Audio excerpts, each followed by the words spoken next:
Hay un movimiento global en marcha, uno que quizá no acapara los grandes titulares, pero que busca asegurar los derechos de una parte de la población que crece, a un ritmo sin precedentes. Hoy vamos a analizar a fondo qué es y dónde está la futura Convención de las Naciones Unidas para las Personas Mayores, y sobre todo, por qué es una de las luchas por los derechos humanos más importantes de nuestro tiempo. Para que nos hagamos una idea de la urgencia, empecemos con una cifra que impacta. Para el año 2050, se calcula que el 30% de la población en España tendrá más de 80 años. Esto no es solo un dato demográfico, es una transformación social total que nos obliga a preguntarnos algo muy serio.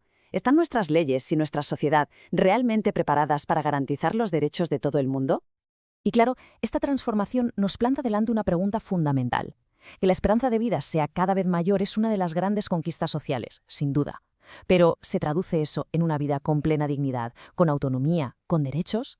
¿O por el contrario, estamos viendo cómo se abren nuevas brechas, nuevas desigualdades?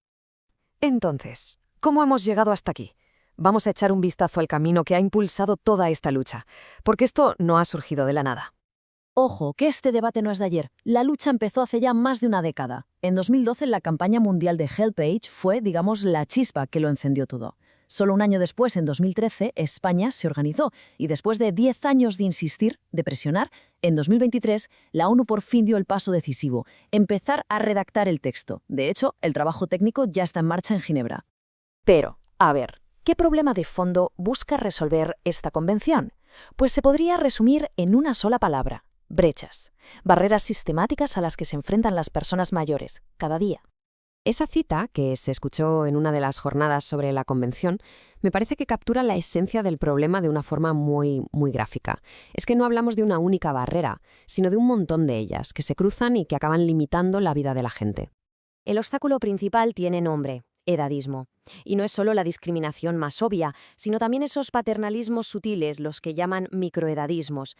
Es esa preguntita de ¿a su edad y todavía trabajando? O dar por hecho que no se aclaran con la tecnología. Gestos que a veces duelen más que las barreras más evidentes. Y estas brechas se ven en cosas muy concretas del día a día. La exclusión digital que te impide hasta pedir una cita médica por Internet, la expulsión antes de tiempo del mercado laboral, las barreras en el sistema de salud y, sobre todo, esa mirada paternalista que parece cuestionar todo el rato tu capacidad para decidir por ti mismo. Y ahora llegamos a un punto que es absolutamente crucial: entender que estas brechas no afectan a todo el mundo por igual. Ni de lejos. Aquí es donde entra en juego la interseccionalidad.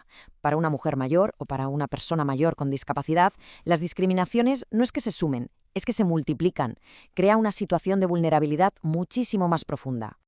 Ante todo esto, la Convención lo que propone es un cambio de chip radical: pasar de un modelo de asistencia a un modelo de derechos.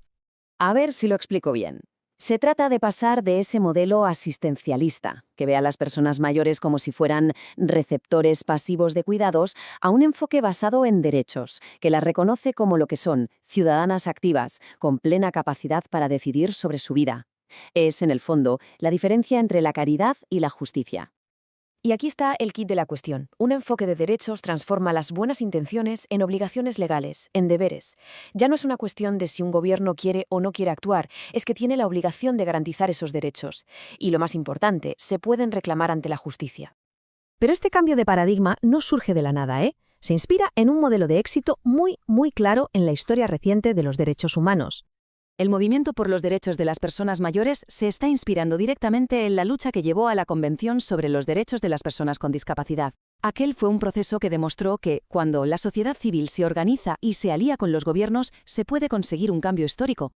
Y ambos movimientos comparten el mismo lema, que es potentísimo. Esta frase resume la exigencia fundamental: las políticas que afectan a un colectivo no se pueden diseñar de espaldas a ese colectivo. Las personas mayores no quieren que se les consulte de vez en cuando, quieren estar sentadas en la mesa donde se toman las decisiones. Bueno, volvamos al presente. Aunque la decisión de la ONU de empezar a redactar es un paso de gigante, el camino para que la Convención sea una realidad todavía no ha terminado. El apoyo, desde luego, no es unánime. Dentro de la propia Unión Europea hay una división clarísima. Mientras que países como España o Italia están liderando el impulso, otros que son clave, como Alemania, Francia o los países nórdicos, pues muestran bastantes reticencias. Su argumento es que los marcos legales que ya existen son suficientes y que una nueva convención podría crear duplicidades en lugar de fortalecerlos. Así que la batalla ahora mismo se está librando en 3 frentes. Primero, superar esa resistencia diplomática. Segundo, y esto es crucial, ganarse un sitio en la propia mesa de negociación. Hay países que se oponen a que la sociedad civil participe.